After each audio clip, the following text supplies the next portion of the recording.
Welcome, everyone. I know that people are still coming in, but I want to get started with their introductions. My name is Warren Kinghorn. I'm co-director of the Theology, Medicine, and Culture Initiative at Duke Divinity School. And on behalf of Theology, Medicine, and Culture, as well as our event co-sponsors, the Duke Law School Center for Law, Race, and Policy, Duke Chapel, Duke Initiatives in Theology and the Arts, the Purpose Project at Duke, the Keenan Institute for Ethics, and the Trent Center for Bioethics, Medical Humanities, and the History of Medicine.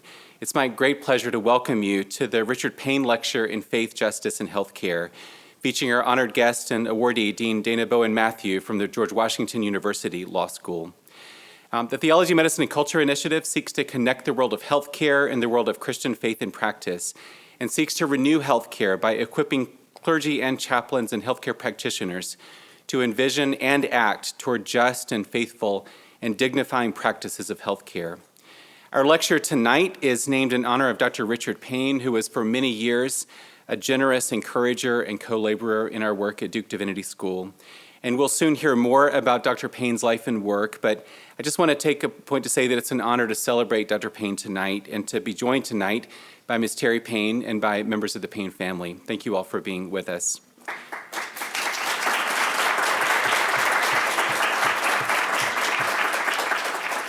I'd now like to recognize Dean Edgardo Colon-Emerick, the Dean of Duke Divinity School, and also Professor Trina Jones, the Director of the Center for Law, Race, and Policy at Duke Law School, who will offer greeting.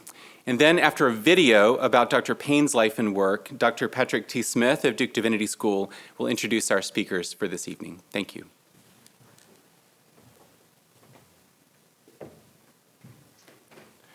Good evening, buenas noches. It's wonderful being with you this evening. As I think of our gathering here, it's particularly this year, we're celebrating 100 years of Duke University. And I think to the indenture of trust that was signed almost 100 years ago on December 11th, 1924, where the indenture says that J.B. Duke says, I advise courses of instruction be arranged with special reference first to the training of preachers, teachers, lawyers, and physicians. I think we're covering that in this gathering today. And it's remarkable that we can do this at this university and bring together the world of medicine, of divinity, and law, and to do so in a way that answers the needs and pressing needs of our moment in this country and in the world. I won't say much about that. I'm not here to lecture or preach, but I have been asked to offer a word of prayer, and so I will do that instead. Let us pray. Blessed are you, Lord God. You are good, and we come before you to give you thanks. Thanks for the life of Richard Payne and for the heritage and the testimony that he has left among us, his legacy. Thank you for the opportunity to be gathered in this time for this lecture. You are good, O God, you are just and merciful, and these divine indicatives become for us faith imperatives as we seek to live out the great requirements of doing justice, loving mercy, and walking humbly with you and the most vulnerable ones. Be with us and enlighten us to the glory of your name. Amen.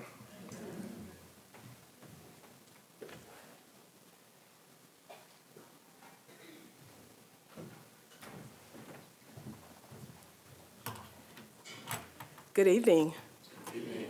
I love the call and response aspect of that. I'm Trina Jones. I'm the director of the Center on Law, Race, and Policy at Duke Law. With me to greet you this evening is Gio Martinez, the executive director of CLRP. Gio, would you stand? We are delighted to co-sponsor today's event in honor of Dr. Richard Payne with the Theology, Medicine, and Culture Initiative at Duke Divinity and the Purpose Project at Keenan. Law, spirituality, and medicine have at least one objective in common, and that is advancing justice.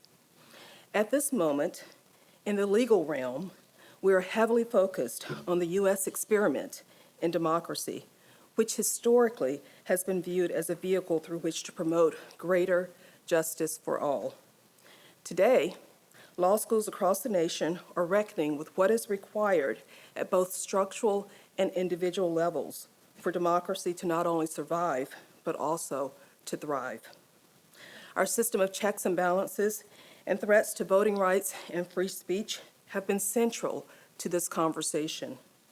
Less central has been discussion of the ways in which democratic governance is interwoven with and interdependent upon other rights and freedoms, including a living wage, freedom from violence, reproductive autonomy, and access to affordable housing, education, employment, and critically, health care.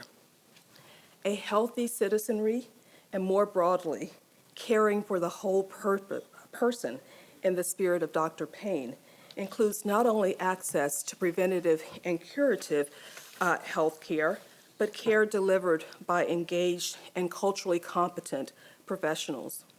It also requires an ability to live in a culture that is free from discrimination, a culture which can produce weathering and other debilitating physiological consequences.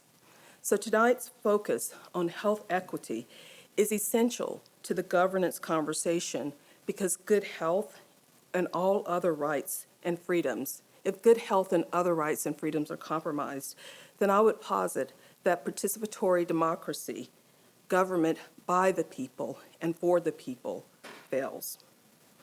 From these brief remarks, I hope that you can see how critical this interdisciplinary and cross-generational gathering is. We are grateful for your presence, and Dean Matthew, my fellow Ludi sister, congratulations, inside comment.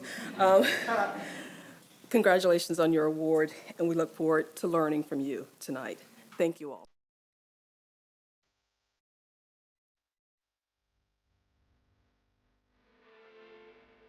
We are dealing with people and people who are connected in a community, and those are important values that need to be upheld as we try to build the highest quality systems of health care that care for persons with illness, not just care for diseases.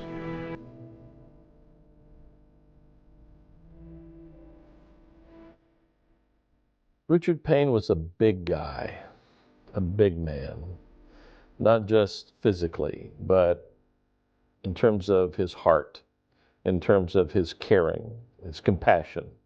He had this deep respect for the human spirit.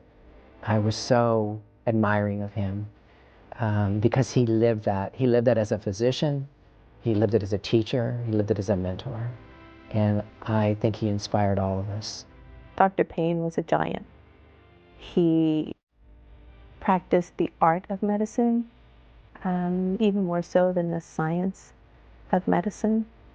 I believe that's what set him apart. He was a gentleman. He was a scholar. He was a whale of a physician. He loved his patients. All he wanted was to do what was right, what was in the best interest of the patient in front of him, the student in front of him. That's what he sought, and that's what he leaves us.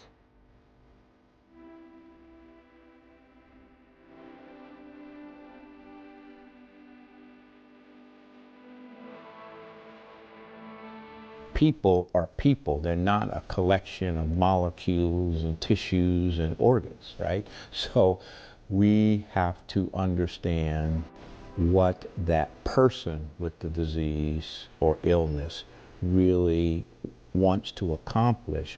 It was important for us to have someone of his stature. He was the John B. Francis Chair. John B. Francis was an early member of our board and a remarkable man, much like Richard, actually. And in the chair, we wanted someone who had the highest professional standards, of course, but also someone who had empathy for those in need or in pain or in distress of any sort, and those really concerned with ethical problems, particularly in medicine. And I think Richard certainly exemplified all of those qualities. We knew the kind of depth and conviction, integrity, dignity that he would bring to his work. He challenged us. He inspired us many times over. When he joined the center, he was in his early 60s and, very physically vibrant and healthy. But I think it was a place in his life. He was thinking about this third chapter in life and what would that be. And I think it was maybe a match made in heaven, literally. Access to the highest quality of care should be accessible to everyone, not just a privileged few. The most excited I would see him get was about our duty to make sure that the underserved were not forgotten. Richard and I exchanged more conversation about justice in the area of medicine, medical care, and disparities of care than probably any other topic. I think that his legacy will also be that he touched lives through his family, through the people that he has loved, and through his God. He was a faith doer in terms of integrity, ethics, honor, sensitivity, caring, compassion, all those virtues. He lived those out on a daily basis. He was so loved and so admired that it'll take a while for us to heal from the loss. He would want us to go on. I know he would. He'd want us to be stronger than ever. Cherish those memories and cherish that there was such a man named Richard Payne that walked upon the earth.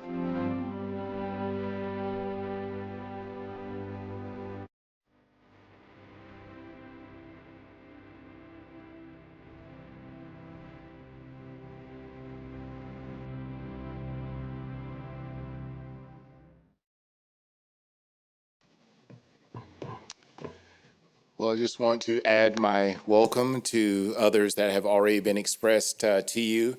I'm very excited about this evening, and I do want to introduce another special guest that we have with us this evening. Alana Jackson is a multimodal artist, strategist, and speaker at the intersection of arts, entertainment, and public health. She's a songwriter, performer, and spoken word artist, and has performed original work in cities spanning from New York City to Belfast, Ireland. As former faculty and artist in residence with the University of Florida's Arts in Medicine program, her work in arts engagement has empowered patients and communities from juvenile justice settings to hospitals and to schools. She founded and directed a Dance for Parkinson's program based on Dance for Physical for PD, and was a founding co-director of a collaborative initiative engaging community city-university partnerships to promote healthy, thriving communities. Alana has advocated for the power of art as a means to build agency and resilience in her work around the arts and recovery in the face of disaster, and infusion of the arts as a resource for youth empowerment.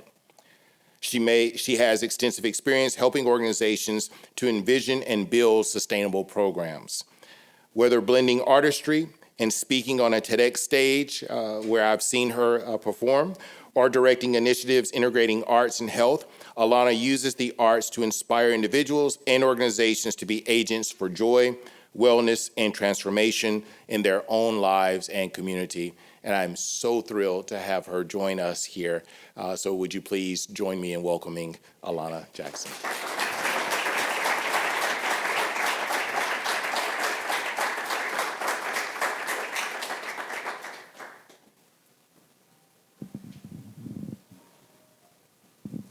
Can y'all hear me okay? Yes. Oh, I love that. I hear your voices. Okay, this is awesome. Beautiful. Who in this room has had a dream before? Anybody had a dream? Oh, everybody. Still has a dream now? Beautiful for your life, your family, your community, your world, right? So I'm gonna offer this medley of poetry today in honor of the dreams of those who have come before us, dreamers like Dr. Richard Payne, who I actually did have the honor of meeting. I was sitting in a class in divinity school. I was auditing it. And so I did have a chance to hear him speak before. But in honor of those who have dreamed before us, in honor of you all as dreamers today, and in honor of the divine dream that has created us and made us who we are and made us all miraculous. Life is the reminder that there is no binder that can hold the magnitude of stories and untold glories of a single life, much less the lives of those that have been swept from under their feet by the thousands. They are names and they are faces. There are families to these figures. There are logistics to these statistics. There are locations to these enumerations, and there are headstones to broken and dying bones. There are dates and places and times and moments and beating hearts and frustrations and racing to the hospital bedside, the street corner, the asphalt, to see emaciation and wasting that no one should have to see. There are split seconds that literally split seconds. There are dates, places, times, and moments, and this is but a moment, was. Did you catch that so quick it's often missed? A moment was, and it only takes a moment to forget, so forget not that though there is poetry to this litany, the gimmick to the epidemics is that division alone will save us, that quarantine alone will spare us, that pills alone will cure us, and that companies alone can ensure us, that being high class will protect us, and it can't detect us, and it won't affect us. Our own ignorance rejects us until we put in the work to connect us.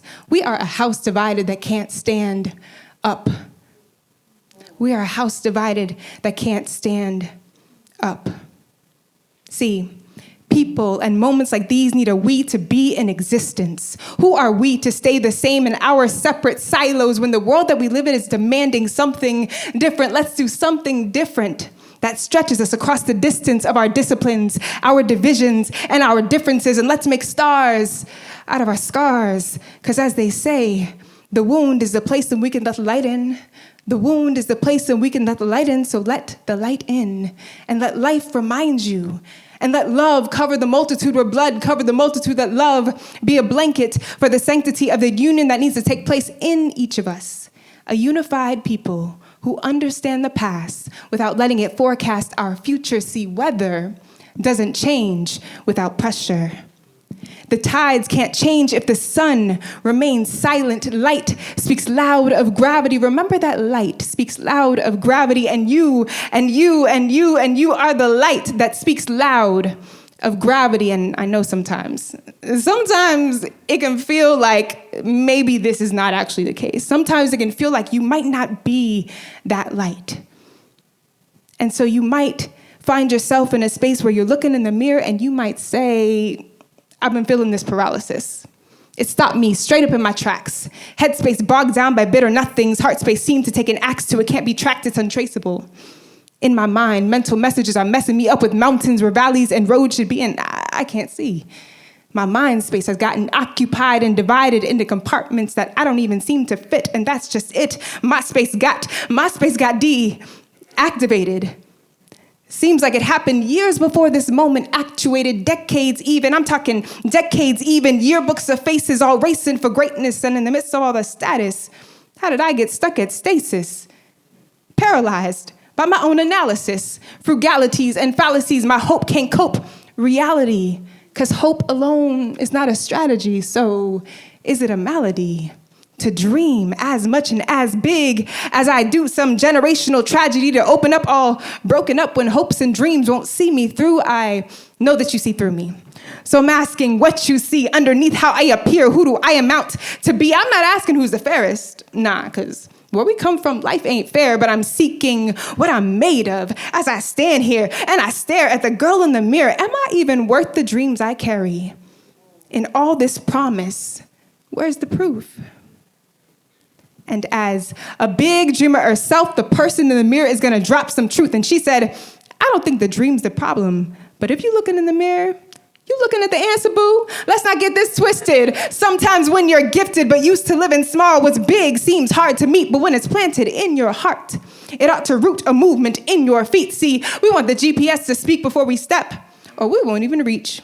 We want a profile to reconcile who we are with what they think, and that's some dissonant cognition, disrupt, dislink till we unshrink. What if the dream is your true image and who you are now is just a peak? What if the dream is our true image and who we are now is just a peak? What if the dream is your true image and who you are now is just a peak? Blink. Won't you step so you can see how much your vision needs your feet? Blink. Won't you move so you can meet, fess up, and face your destiny? Blink. Don't you want to see how magnificent we were truly born to be? You are an answer to a problem. You are an answer to a problem the world has yet to truly even meet. And since I am a reflection of you, you are the living proof. So allow me to show you one more 180 virtual truth. You are the reverse of paralysis. Each time you move, you preach. You are the reverb of regeneration. Each time you open your mouth to speak, you are the rehearsal of heaven's song. As long as lung rebounds, repeat. You are the symphony of promise. Every single syncopated, synchronizing beat, your offbeat trail, off-beaten path is on beat with the rhythm you were meant to keep. You are the gain in each heavy lift. You are the light that's in elite. See, a microscope? That can't scope you. Human eyes alone weren't meant to see what's too up close for telescopes. And way far out in destiny, the internet can't profile you. No firewalk in quarantine, and your AI can't be hacked.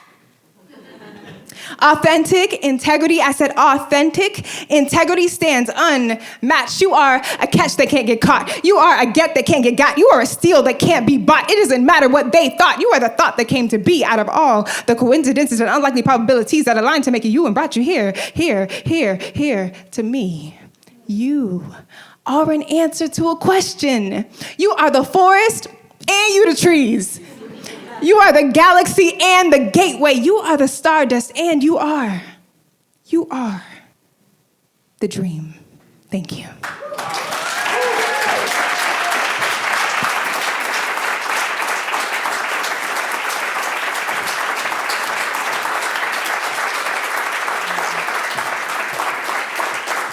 Wow. Amazing.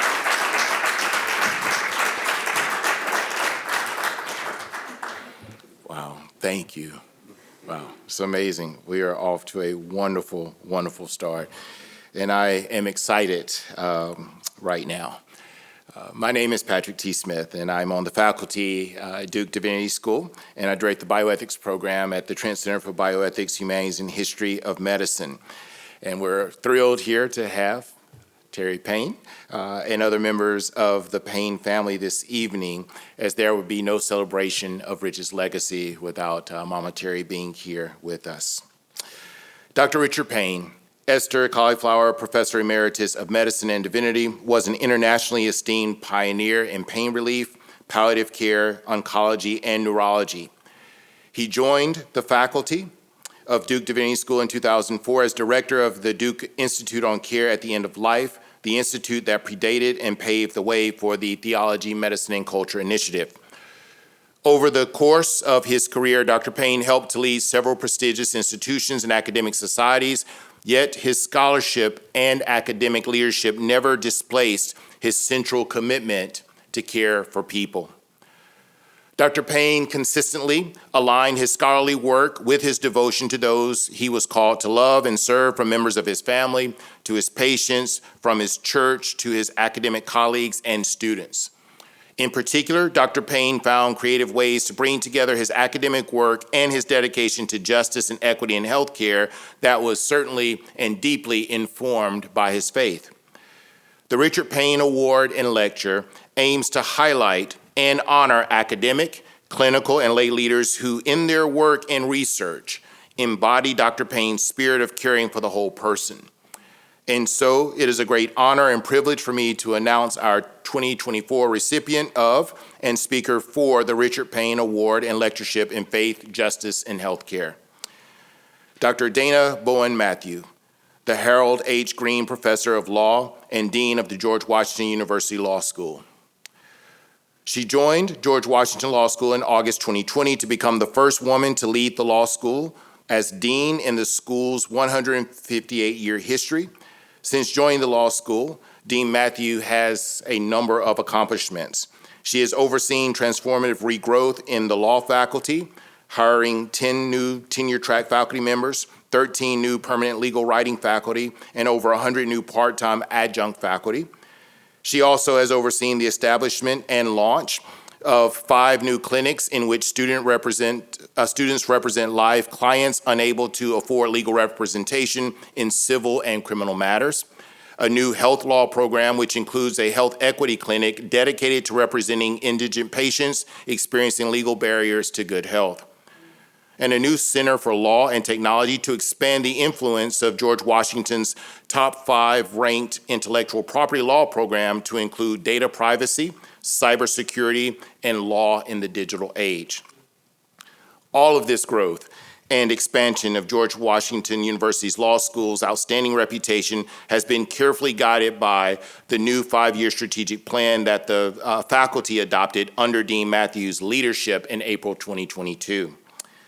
Leading this growth and expansion at the George Washington University Law School has not been at the expense of Dean Matthews' leadership in her fields of scholarly expertise.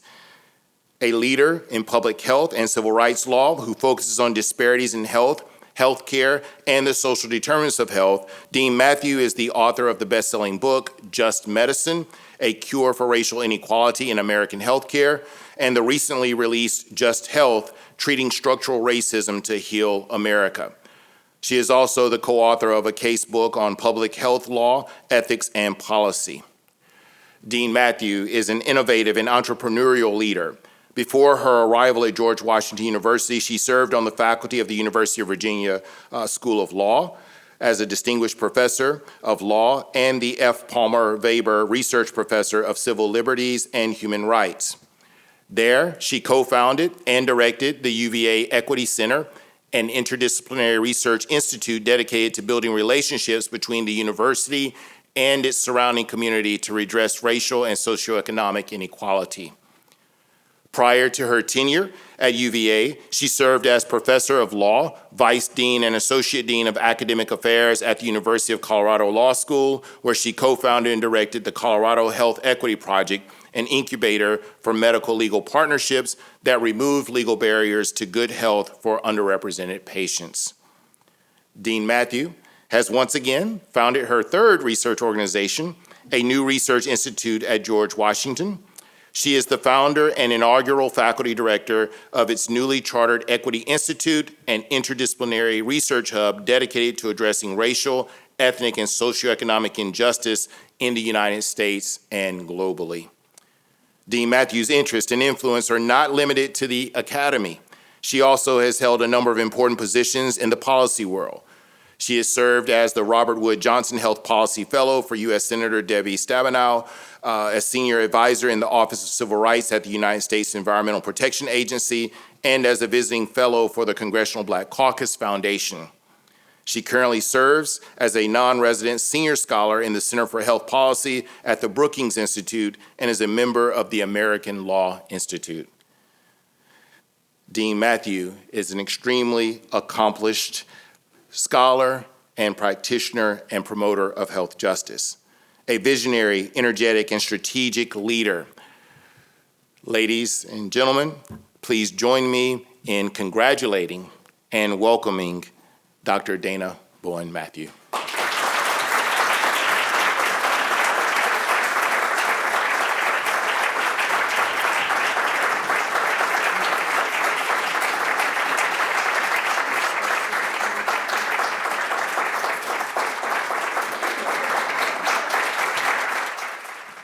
I am so honored to be here and so grateful and so thankful for the opportunity to do something I've never, ever done before. So it's because of the legacy of Dr. Payne and his family that I have the privilege of, I've got to do this with, I've got a preacher mic now. I can't do what you did. I just can't do what you did. But it's a very emotional moment for me because I get to connect 2 parts of myself that I very rarely connect. Because I'm at a divinity school and because of the incredible collaboration here, divinity school, medical school, law school, I get to start my outline with a scripture. I have never done that before. There are a number of things I'm going to try to do in this room, and if it works, tell everybody. If it doesn't, let's just keep it among ourselves. So I'm going to talk about just medicine, just health, and a just nation, all of which are required for the solutions that I'd like to go over with you. I watched the video that you watched over and over and over again because the inspiration and the spirit of this great man that I have the honor of standing here in the name of makes me feel like I'm one of the family now. So because I'm one of the family, I'm going to tell you that the place I'm going to start is in the book of Luke with words from Jesus of Nazareth. You would never hear me have said that in any other setting. But like I said, this is an opportunity for me to bring my whole self, my authentic self, here to speak with you. So I consider myself a Christ follower. And that means that I try to examine what Scripture has said in order to inform my research, my teaching, and my life. And what Scripture has said, I have on the screen about the calling on Christ's life could be put in red, because these are his own words, right? And when he arrived in Nazareth, he said, "The Spirit of the Lord is upon me, and he's anointed me to preach good news, and I've emboldened the populations to whom he claimed he was sent." Spending a lot of time in Scripture will reveal that this is not just a one-off. This is not just his announcement that today I'm speaking about the poor, the oppressed, the prisoners, the blind. But in fact, that is at the heart of God throughout Scripture. Old Testament, New Testament. That is the heart of God. And I'm going to posit it is the imperative to address and to inform our address of the health disparities issues that I want to talk with you about. So just medicine first. The whole person, I get to say that because, as I said, I watched the story and read the story of Dr. Payne over and over and over again, and he taught me that I have permission to say to you that we don't treat just diseases, we treat the whole person. In order to start the story, I'll talk to you about my parents. This is my father and my mother. They are ages 47 and 48 in this picture. It was taken as they dropped my brother off in a camp in Maine. I grew up in the South Bronx, and their strategy to make sure that I could stand here before you and have this wonderful introduction was to get us out of the South Bronx for the entire summer. So we used to go to summer camp for 2 months. I don't understand this thing of going to summer camp for a week or 2 weeks. Just get out of the house for the whole 2 months, because what happened in the summer was not good in the South Bronx. And so they would drop us off in order to make sure that we had a healthy environment. And the reason this picture is so dear to me is because although my father is a little wide around the girth, he'll be dead in a year, right? So the year after this picture was taken, when my father was 49, he went to be with the Lord. My mother in this picture, I'm not going to tell you exactly how old I am, but I'm way older now than she was when she died. And I hope that makes you think it was too young. I hope it also makes you think that it is unremarkable. My parents were remarkable to me, but for those that lived in the South Bronx, that life expectancy was not unusual. And the reason was, I posit to you, because of the structural inequality that they endured. You see, because in order for my father to make sure that I could get to Harvard and all the fancy places that you heard about, my brother and I both went to Harvard from the South Bronx, right? And the way we did that was that he worked not 1, not 2, not 3, but 4 jobs. The structural aspect of that is that neither one of those jobs paid him a living wage, right? Now, let me tell you that those were full-time jobs. In the morning, he would get up, he would don a suit and a tie, and he'd walk down the street in the South Bronx, and I was ever so proud of him, right? And where he would go was down to 42nd Street in New York City. Anybody know the Bowery Savings Bank? And he was a commercial real estate appraiser. Oh my God, how proud I was. And at 5 o'clock, he'd get off, and he'd come down the street, and again, there was my father, this big man, in a tie, in a suit, in the South Bronx. And he'd walk home, sit down, eat dinner, take a nap, put on a pair of overalls, and go drive the train that he rode to the Bowery Savings Bank for another 8 hours. And on the weekends, in addition to that, he was a superintendent, a super if you're from New York, a superintendent for buildings in New York. And the reason that I don't feel the same sense, or didn't, I feel now a sense of pride, but I didn't feel the same sense of pride at the time. Here's what being able to start with scripture will do. It'll make me tell you too much information, right? So I'm going to tell you too much information about that third and fourth job. My father used to fake a Jewish accent so that he could tell people over the phone that he was sending his boy over to do the work. So that when he showed up to fix the plumbing or to collect the rent, that he could, in his black self, have clothed himself in white authority, right? And so this was the way that my father ran his life so that he could pay the copay of $4,000. I know this because one of the ways my family, I'm good at math. Unlike other lawyers, I'm good at math. And the way my parents made that happen was because I, as the oldest kid, had to do the taxes. I did the 1040s, right? And so I know for a fact that when my father died at 49, he made $29,000 for the year at all 4 of those jobs. My mother worked another 2, and it was the low wages, the substandard education that meant I could not stay in the South Bronx to go to school if I wanted to stand before you.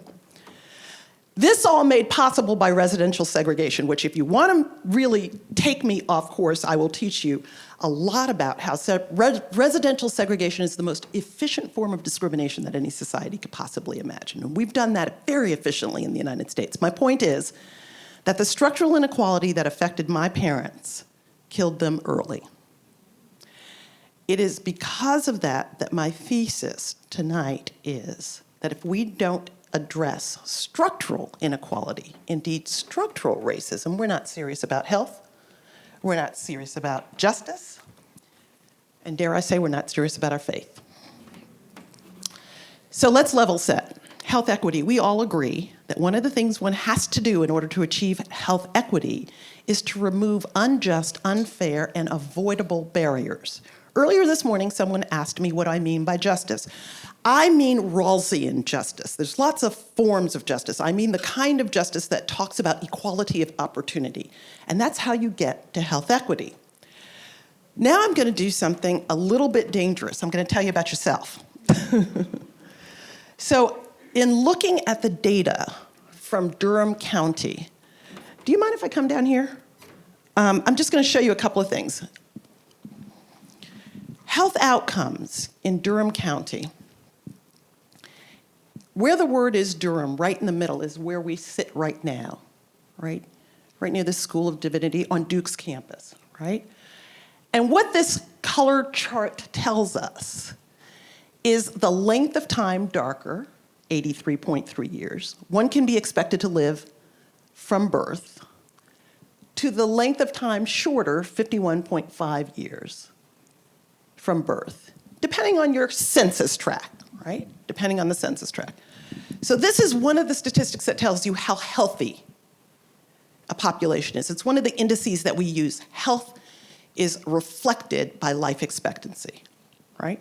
And one of the things to see is that although the Duke University campus has a very light color right in the middle,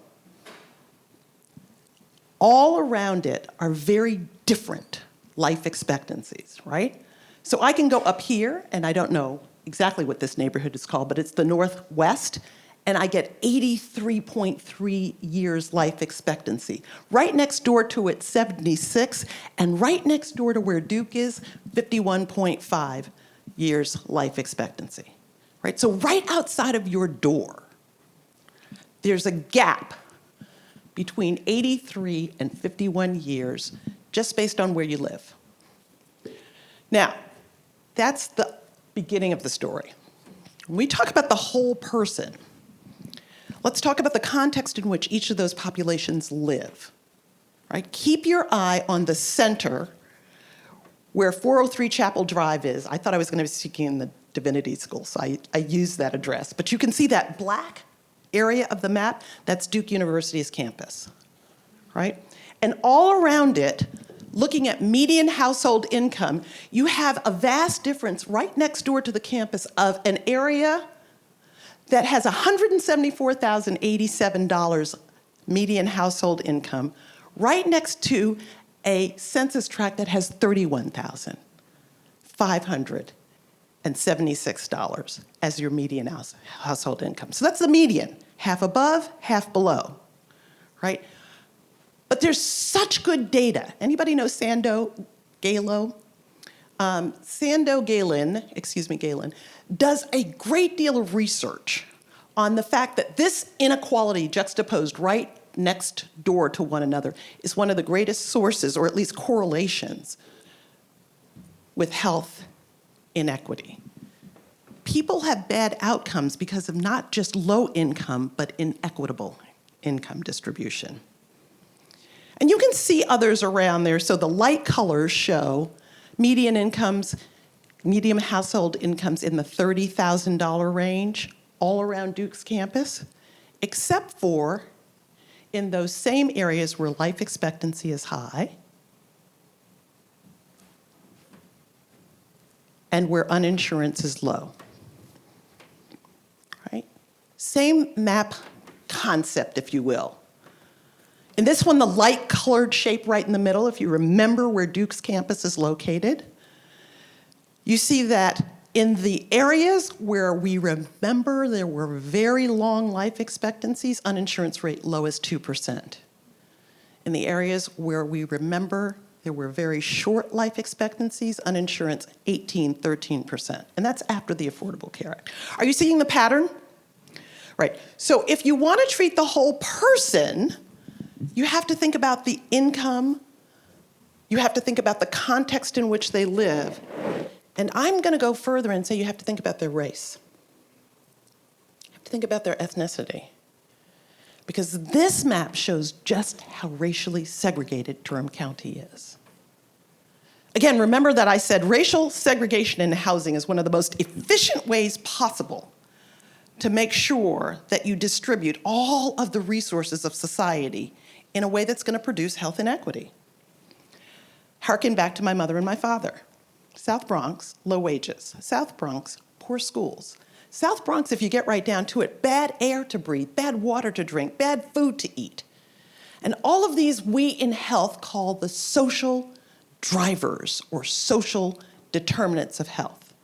And the reason I show the racial map is because the concentration of African Americans where it is light compared to the concentration of African Americans where it is dark shows you exactly how segregated your neighborhood is and how that maps on to uninsurance, income disparities, and life expectancy. That's the pattern I'd like you to see. Now, the reason I'm showing you a bunch of dead fish on the shore is to make this point. If I'm walking on the beach and I come upon one dead fish, what I have to say is, oh my, something happened to that fish. That fish met a predator. That fish ate some poison. That fish had a disease. If, on the other hand, I walk onto the shore and I see all the fish that all look alike, strewn on the beach, my conclusion ought to be about the ocean, not the fish.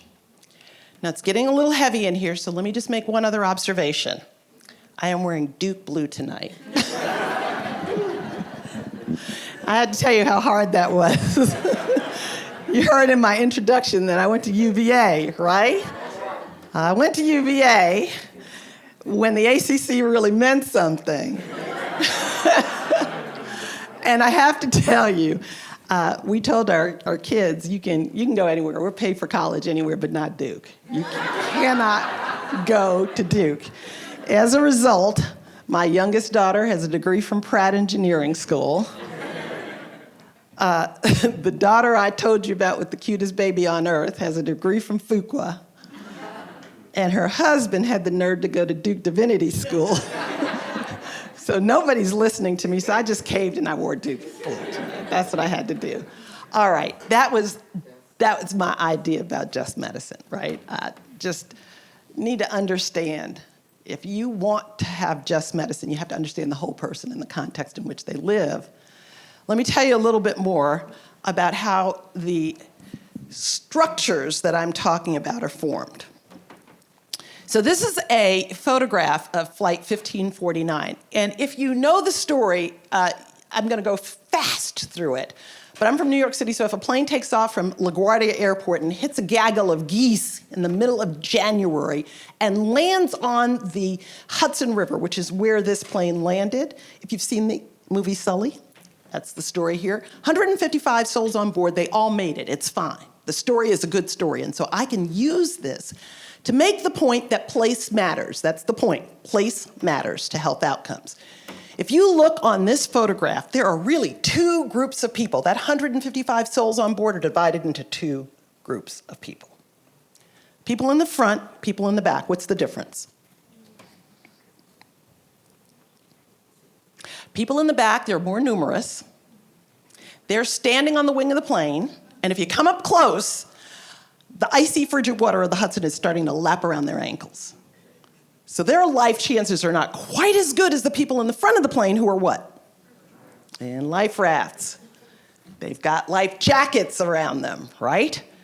And I tell this joke all the time. It's not funny, but it's funny to me, so I'm going to tell it anyway. They also have food rations so they don't have to eat each other if they're out there for a long period of time, right? This is just one way of saying where you are on the plane matters, right? It matters to your life chances and your life expectancy, and that's what I mean by structural inequality. So just bear with me for a couple of numbers for a moment. The Gini index is a composite index that a lot of people in economics use in order to describe the inequality by income usually, but by other measures as well, in a particular society. This display or array of income inequality is describing the difference between the top quintile of income earners and the bottom quintile of income earners. So if you divide into 5 groups, those that make the most at the top and those that make the most at the least at the bottom, the taller or higher the index, the wider that gap. Are you with me? Right? So the Gini index is a way to make an array of how inequitable a society is. Remember I was showing you the Durham County inequality? This does that for OECD nations, the developed nations in the world. And you'll see I put an arrow where the United States stands because we are the most inequitable, among the most inequitable nations in the world. That means the distance between high and low earners in the United States is wider than, for example, the Czech Republic, Norway, Belgium, Denmark, Finland, Austria, and so forth on my right, your left, right? Okay, so hold on to that. The Gini index is a way to measure societal income inequality. When you take that index and cross-tabulate it with social outcomes, health disparities, educational attainment disparities, life expectancy, and death due to 4 different causes. This is a study done by Wilkinson and Pickett in order to do just that, right? On the bottom axis, from low to high, is that Gini index, right? Low disparity, small difference between top and low earners. On the left, wide disparity on the x-axis to the right. On the y-axis is an index of health and social outcomes. And what you see there is the very positive, predictable, replicatable relationship between inequality and bad health and social outcomes. This is a relationship that is structural. You can see it over and over and over and over again. That's what I mean by structural inequality. Are you with me so far? What country is up in the far right-hand corner? High inequality, low social and health outcomes, the United States, right? This is another way of affirming that there is a positive relationship between inequality and health and social outcomes. Now, if you don't believe it graphically, then all you had to do was see the data that we saw during the recent pandemic, right? Where people died disproportionately by race and ethnicity, where people had access to vaccines disproportionately by race and ethnicity, where the number of hospitalizations and the number of cases was arrayed by race and ethnicity. So what I want you to sit with for a minute, remember the fish, is that the inequality structurally of the United States is not just by income, it is also by race. Here I'm gonna wade into a little bit of treacherous water, and I'm gonna define that inequality as structural racism. Not just structural inequality, but structural racism. Structural racism does two things efficiently, very efficiently. Number one, it arrays people hierarchically, tells them where they fit in society. You are superior to me, inferior. You are more worthy of clean air, clean water, good food, good schools than I am. You are going to live in the part of Durham County where your family gets paid a living wage or the part that does not get paid a living wage. Are you with me? Number one, it'll organize people hierarchically. And then number two, it'll distribute the opportunity and resources of society according to that hierarchy, right? That's what structural racism does. It says you get more and you get less opportunity, resources, power, influence. And so I suggest to you that my parents lived a shorter life, not just because they were Black, not just because there's a correlation between their race, biologically, and their life expectancy, but the social impact of their race and their life expectancy are what is coordinated or correlated. This is how we say it in public health. We say that the social determinants of health are responsible, social and economic factors are responsible for 40% of what your health outcomes will be. We say that in order to fix or determine how long you'll live, what your infant mortality will be, what the state of your susceptibility to any of the comorbidities that we talked about during the pandemic will be, your access to health care or clinical care accounts for about 10% of that. Your biology, right? My family history, my biological and genetic contributions are about 10%. The real drivers are social and economic or health behaviors. We can talk about health behaviors during the Q&A if you'd like, because in my view, they are also socially and economically driven. But the reason I want to talk to you about law in my last third of these three, just health, just medicine, and just nation, is because unjust discrimination characterizes most of the distribution of social determinants of health. Let me say that again. Unjust inequity characterizes the distribution of almost all of the social determinants of health. If we can see a correlation, and we can, among housing quality and stability, think about how unjustly distributed housing quality, affordability, and stability is in Durham County, right? If we can see a correlation, and we can, among the inequitable attainment of education, and we can, think about how inequitably those drivers are distributed. And it goes on and on and on, right? The distribution of pollution, right? To tell me the quality of the air I breathe and the water I drink. Access to food is all distributed inequitably by law. And that's why civil rights law is the area of law that I specialize in, right? Because civil rights law is the way that we have constructed these inequalities that I'm describing, and it is the way to dismantle them. How do we do this? I think it's by coalition building. I think it's doable if we really and truly want to live up to the full meaning of our creed, that all were created equal and all are entitled to certain inalienable rights by their creator, right? We stand equal before our creator. If we want to do that and really achieve equal justice under the law, I think law is necessary. All right, last part that I think will press you a little bit. I want to talk about law, and I want to talk about law both historically and contemporarily. Historically, the 13th Amendment did what? Somebody say it. 13th Amendment? Ended slavery, right? Ended slavery.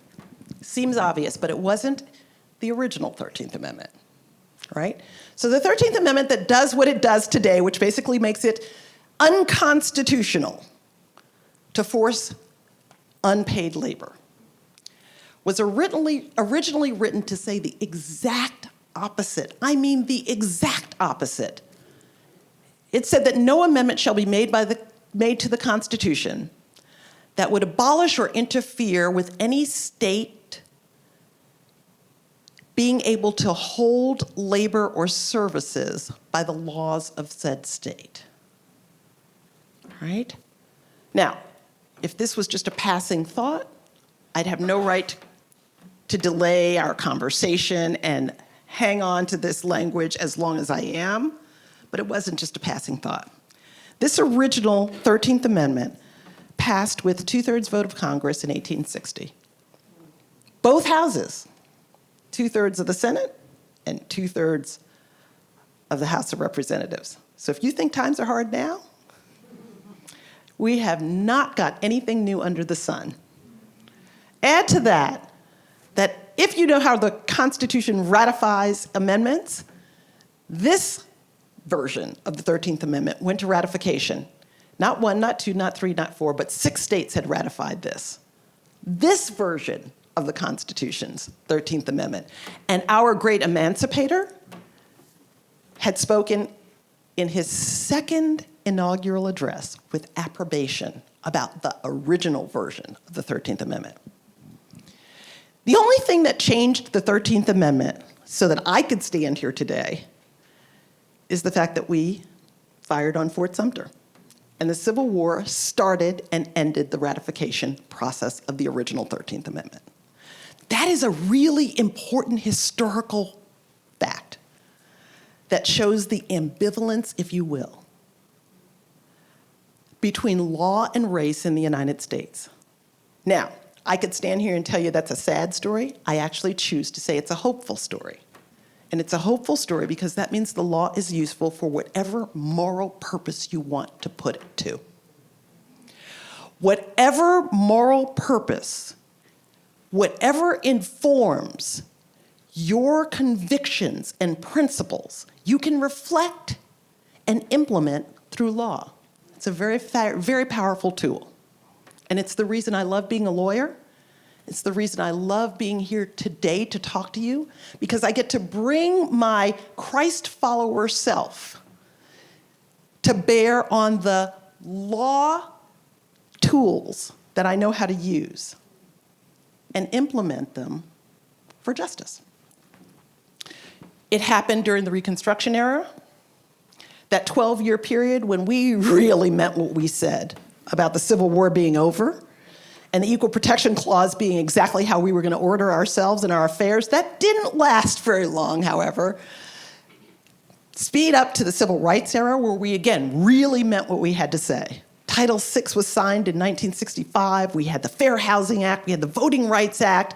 We had a swelling of unity, if you will, among blacks and whites and Jews and Gentiles and all manner of people who said, we want to actually live out the full meaning of our creed. We do believe that all are created equal. We do believe that part of the Constitution that's called the Equal Protection Clause, and we believe it enough to enact a series of laws that makes it work. And here we are today. So I want to talk about last piece of law. This is I'm going to go ahead and say, the sad decision that dismantled affirmative action. Why do I say that? I get to say that because in my bio, you heard that I went to a high school that admitted me by affirmative action out of the South Bronx. I went to Harvard because Harvard took affirmative action seriously. I went to UVA because UVA took affirmative action seriously. And I got a PhD because they took affirmative action seriously. Now you might say, oh, you're qualified. There's a lot of qualified people. A lot of qualified people. You heard that I was the first woman, I am the first woman to lead GW in 157 years. I love to cheer about that, but it's not such a great statistic, right? There are a lot of women before me that could have led UVA, but for the laws, right? So here we are. I want to talk about this decision because I want to teach you that of these justices, if you study the law, each of them write their own opinion. And each of them, not every one of them, but several of them wrote landmark opinions. I like to tell people that the guy in the middle, Neil Gorsuch, I used to be his boss. And you can tell that I've had a lot of influence on him. He used to teach, when he was on the 10th Circuit, he used to teach bioethics. And he was a good bioethics teacher, actually. I was the senior associate dean of University of Colorado where he taught, and I was his mentor at the time. Right? So when he, when he sees me, I'm like, didn't I teach you anything? And I'll just go back and say Sonia Sotomayor is my girl from the South Bronx, and she wrote an incredible opinion. If you haven't read it, you should read it. But the opinion I really want to bring to your attention and close my discussion of a just nation with is Justice Jackson's dissent. And Justice Jackson's dissent is remarkable for any number of reasons, not the least of which is that she practices something I talked about a little bit in the conversation I was privileged to have at the law school earlier today. And I call it an incredibly impactful example of legal epidemiology, right? So what she did was she started with the 14th Amendment, that part of the Constitution that has the Equal Protection Clause, and she explained that during Reconstruction, it was used to protect Black people, right? This, again, is the tool that can be used for whatever principles you want to bend it to, right? And then she said, well, then we went to a little bit of a dark period. We used the 14th Amendment's Equal Protection Clause to pass Black codes, to justify Plessy versus Ferguson, to do things that were contrary to this equality notion, right? And that disturbs some people to say that's what our history was. But again, it's inspiring to me because we could use it again if we choose, if our moral principles influence what we use the law for, we could use it for justice. And she showed us how. She said, when we look at facially race-blind policies, they still work to do damage today. And she indicated disparate tax treatments, disparate location. As I worked at the EPA, I saw this regularly, disparate location of toxins where we permit pollution to occur, right? So we could use the law to segregate. One of the biggest cases I tried when I was a practicing lawyer, the last case I tried, had to do with a 6-lane highway going through a historically Hispanic district. It had been rejected by the wealthy white neighborhood in Denver, Colorado, and relocated to the low-income Latino neighborhood. And so we were litigating the Title VI prohibitions against that. So you see, law can be a tool. Whatever moral principles you're wanting to serve, law can be a tool. But here's what she did after that. Oh, my goodness. Then Justice Jackson started doing what epidemiologists do. She started and looked at the social and economic drivers of health. This is totally out of her lane. What is she doing looking at wealth gaps? I'll tell you. She said, when you look at the median household income, just like I did when I was showing you Durham County, when you look at the difference between the American worker who earns as a Black worker versus the American worker who earns as a white worker, when you look at the wealth gap between the races in the United States and layer that onto the education gaps, the educational attainment, right? I had to go to PS 93 when I was in the South Bronx. The reason my parents worked those 4 jobs, on my father's part, 2 on my mother's job part, in order to get me to a school 7 miles away, was because I could graduate and go to Harvard from the school 7 miles away. I more likely went to jail from the school in the South Bronx, right? So she then says, look at 50% fewer Blacks have college education than whites. The likelihood of being able to graduate without debt is disparate by race in the United States. Not only did she say that those education and wealth gaps had an influence on health, but she said they have an influence today and what we're doing in this court today will further exacerbate these health outcomes. So here's a jurist telling us that black children with elevated blood levels are 2 times more likely to have high blood levels than white children. She's telling us that black and Latino children with heart conditions are twice as likely to die than white children. She's telling us that black infant mortality is 2.5 times higher than whites, and on down the rest of those health outcomes. What in the world have they got to do with the law? Everything, she said. Everything. Because what we have done today, according to her dissent, is we've changed access to educational attainment, which changes access to employment, which changes access to housing, which changes access to everything else, right? So we have reinforced, rather than dismantled, structural racism. What are the solutions? Really, really happy to say that for the first time ever in my research, I'm able to integrate faith along with justice and healthcare to say that's the solution. Because the first time ever I'm able to say that if we will allow the principles that Jesus announced, we care about the poor, the oppressed, the prisoners, the blind. If we reflect the priority that the Old Testament places on the foreigners among us, if you look up the word foreigners, what God has to say about treating them with equity is very different from what we're doing today. If we look up what the Christian scriptures tell us about an economy that every 7 years should return to the poor, that always should leave something for those who don't have to reap, that should forgive debts every 50 years, that's a very different heart of God than the economy that we're working on right now. But should we choose it, the Spirit of the Lord would be upon us also, right?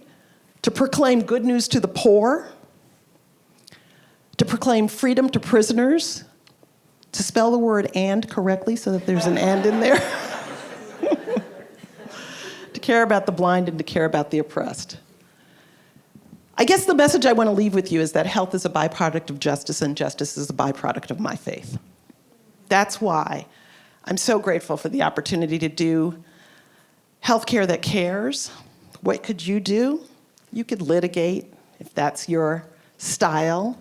You could advocate. Somebody did for me to stand here. I always include one of these pictures to remind the price that was paid for me to go to the schools I went to. You could educate. Your research could reflect right here around you what has been done to the Durham community as a result of inequality. You could collaborate. And I end on this picture because it's a stand of redwood trees, each of which looks as though it's a strong individual organism of its own right, but very, very close to the surface, there's a root system that connects all of them. And that's how come they're strong. So I got the boldness to be able to stand here and tell you that I'm a Jesus follower, never did that before, to tell you about the announcement of Jesus of Nazareth in Luke chapter 4, about his concern in his heart, because Dr. Payne did the same thing. He lived a life that told us that what God required of us is justice and kindness and humility. Thank you very much.